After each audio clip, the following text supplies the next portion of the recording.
Pokoknya cuan terus yuk. Oke, kita akan update lagi pergerakan market kriptonya gimana. Hari ini tayang lebih gasik, lebih awal karena BTC-nya kebetulan sudah nyampe ke area support yang saya buat di konten 8 Agustus, kira-kira sekitaran 11 harian yang lalu di konten yang ini ya. Teman-teman bisa update di situ, karena udah nyampe ke situ, langkah selanjutnya gimana akan saya update, dan apakah masih bull run, dan apakah masih target di 27.000 atau bahkan 30 ribuan. Kita cek bareng-bareng satu persatu, langsung aja. Oke, ini di time frame mingguan di sini Bitcoin. Ini sudah ada garis-garis, dua garis ini nanti akan saya jelaskan. Kita bahas dulu kalau dari sisi candle kemarin, satu minggu yang kemarin. Ini saya minggu ini kebetulan belum bahas mengenai Bitcoin ya, karena menurut saya masih sama pergerakannya, potensinya. Ini tutup dengan hijau bagus mingguan, dan tutup jauh lebih tinggi dibanding sebelum-sebelumnya, harga closingnya. Dan tapi hari ini turunnya cukup dalam ya, cukup dalam merah. Ini time frame mingguan ya, masih kurang 2 hari lagi, Sabtu Minggu, dan ditutup di Senin pagi. Nanti kita akan lihat pergerakannya seperti apa di sini. Kalau kita lihat sementara aja, ini mengkhawatirkan kalau candle merahnya seperti ini. Kita perlu tambahkan volume di sini. Apakah volumenya cukup besar?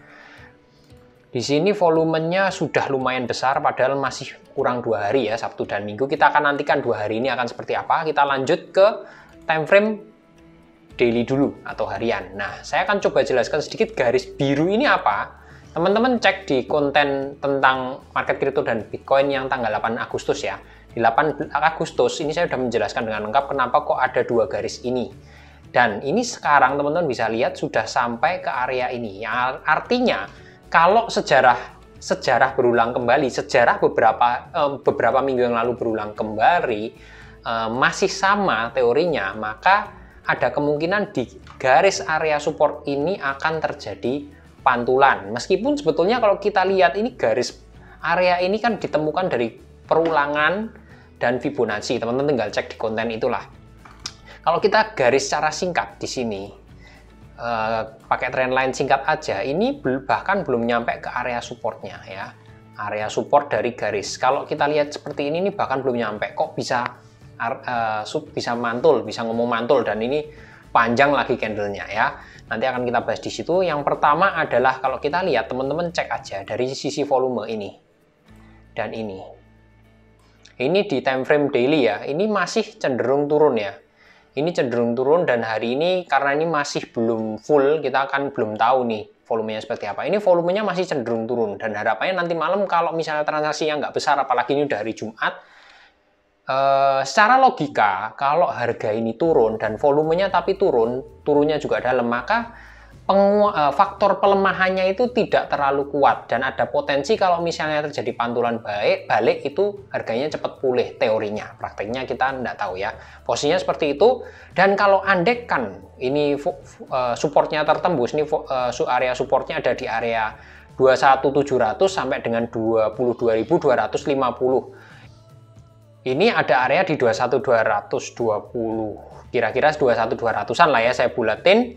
Ini area bottomnya yang di kisaran tanggal 25, 26, 27. Itu kalau kita mau ngincer di kisaran ini, harga trendline support. Tapi sekali lagi, menurut saya, secara teknikal kita juga perlu mendengarkan berita-berita yang mungkin akan muncul yang akan pengaruhi harga, itu pasti. Tapi di sini sekali lagi di konten saya membahas murni dari teknikal aja, bukan teknikalnya karena teknikal segalanya, enggak, tapi biar pembahasannya enggak ngalor ngidul ya. Teman-teman tinggal cek, kalau mengenai berita kripto banyak channel-channel lain yang keren-keren, intinya gitu, dan saya nggak fokus di situ aja.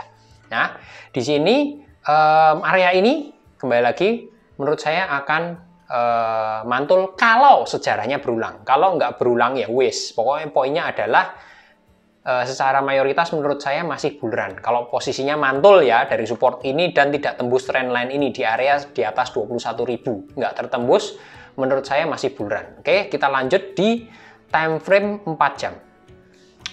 Sebelumnya kita coba di sini dulu masuk seperti biasa, Ichimoku dijalankan semua dan oke, di time frame daily-nya kita lihat dari CC50 ini udah sampai ke garis 0, yang artinya ini merupakan titik support.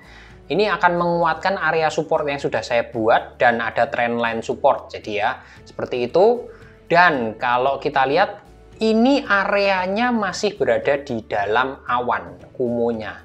Dan kalau kita mundurin sebetulnya ini area ini kalau menurut Ichimoku ya, sekali lagi terlalu tipis.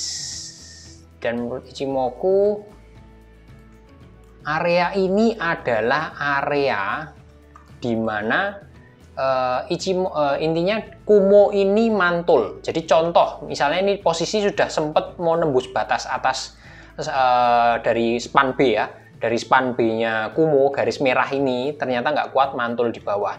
Dan kalau kita lihat historisnya di sini pada waktu harganya waktu mau masuk ke Kumo, akhirnya kepantul turun ke bawah. Nah, ini juga berada di area ini mantulnya. Poinnya adalah itu. Ketika mau masuk nggak kuat, turun, area pantulnya di sini. Dan ini kejadiannya sama, cuman tipikalnya berbeda. Kalau yang tadi mau masuk nggak kuat, mantul turun, keluar dari Kumo, ini sebaliknya sudah berada di Kumo, berusaha mau keluar breakout ke atas dari Kumo, tapi nggak kuat, mantul lagi. Ini areanya sama dengan yang sebelumnya. Dan ini makanya saya harapkan jadi support yang cukup kuat menurut Ichimoku, menurut Fibonacci, dan menurut historis ya. Itu time frame daily. CCI 50 juga support. Udah masuk support. Di time frame 4 jam.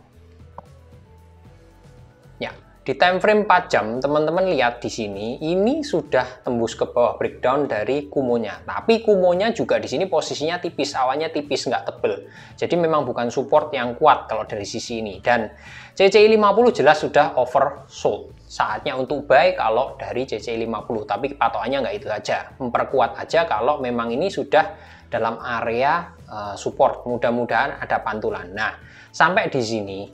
Terus kalau masih bull run sesuai dengan konten tanggal 8, targetnya itu sama.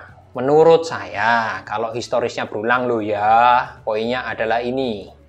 Di kisaran 29.500 sampai dengan 32.700. Sekali lagi menurut historis. Saya membuat analisa teknis ini berdasarkan historis seringkali berulang kembali datanya ya. 29.500 sampai dengan 32.700. Tapi targetnya bukan di situ dulu. Kalau misalnya ini terjadi pantulan di area ini 21.200-an atau area support ini di 21.700 sampai dengan 22.250, maka target terdekatnya menurut saya menembus level 25.000, close candle di atas 25.000 dulu, baru bisa target berikutnya sesuai judul di konten tanggal 8. 27.000 untuk Bitcoin. Udah, kesimpulannya itu aja ya posisinya.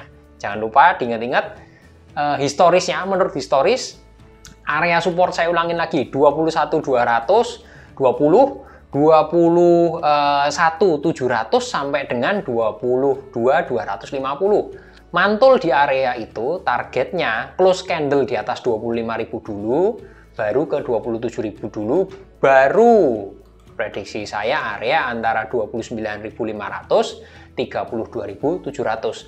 Setelah itu gimana ya, kita lihat aja, perjalanan masih panjang. Tapi skenario yang sedang saya bikin mungkin namanya analisa ya, pasti bisa salah.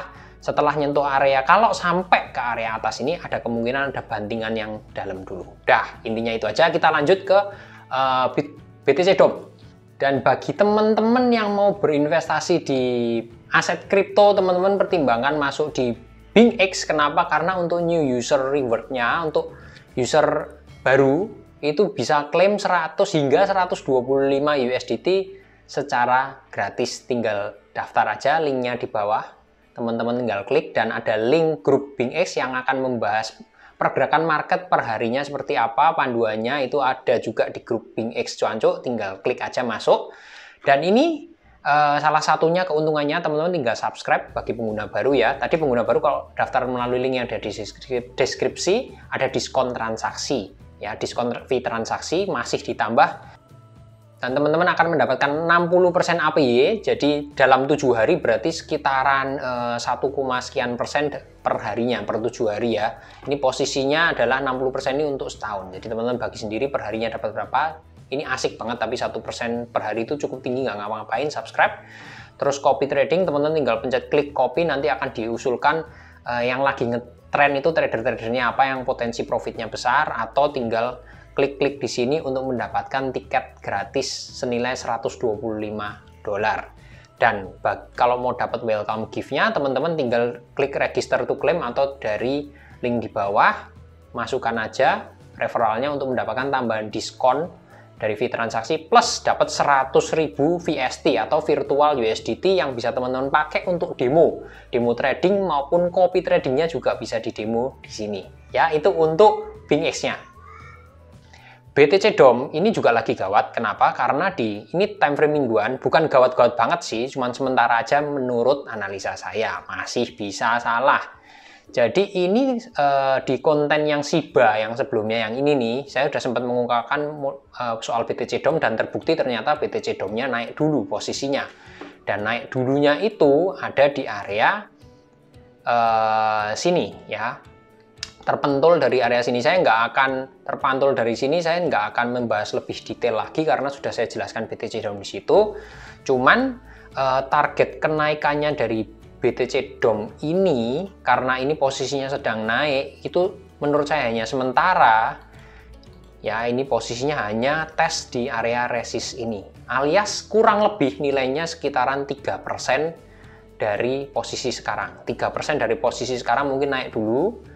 Dan sekali lagi analisa saya mungkin ya, kalau misalnya benar bisa turun, maka ALT coin otomatis bisa dikoleksi lagi. Poinnya adalah itu. Dan ini posisinya gambarannya dari BTC DOM-nya sementara masih menguat karena memang sudah di area support yang sangat kuat dari pola head and shoulders yang terbentuk. Teman-teman bisa cek di konten yang Shiba ya.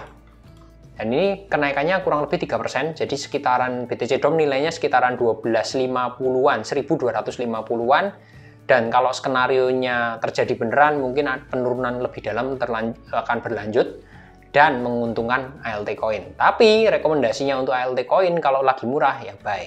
Dan rekomendasi saya untuk ALT coin seperti yang sudah-sudah, yang pertama adalah ETH yang sudah saya buat kontennya di sini. Target harga 2.250 dan saat ini sedang terkoreksi, cuman koreksinya juga masih dalam batas support di sini. Persis di support, kondisi sekarang persis di support. Yang sebetulnya bahaya kalau ini tutup candlenya seperti ini pola masih harus dikonfirmasi dengan candlestick berikutnya, tapi intinya pola membalikan arah. Cuman masih optimis, target saya masih sama 2.250. Dan harga sekarang termasuk harga yang bagus untuk masuk spot market ya. Kalau futures dan ETF pasang stop loss, intinya seperti itu. Itu untuk pertama untuk ETH. Oke, rekomendasi yang kedua untuk ALT coin adalah SEN ini. SEN, untuk konten SEN juga sudah lama saya buat di sini, garis-garisnya timbul seperti ini. Saat ini harganya terkoreksi banyak dan kemarin kalau teman-teman perhatikan waktu ALT coin berterbangan, SEN ini naiknya belum terlalu banyak. Apalagi dalam seminggu ke depan, nggak nyampe seminggu sih, ini ada event juga. Teman-teman bisa coba, targetnya mungkin yang terdekat adalah ketinggian kemarin aja dulu di sekitaran $1,5 ya. $1,5 itu berarti nilai kurang lebih hampir 50% kenaikan dari harga sekarang yang masih di kisaran $1,05. Dan target-target berikutnya sesuai dengan yang saya buat itu ada di $2,65 dan selanjutnya sesuai dengan konten. Itu gambarannya dan mudah-mudahan bermanfaat. Salam cuan cuk.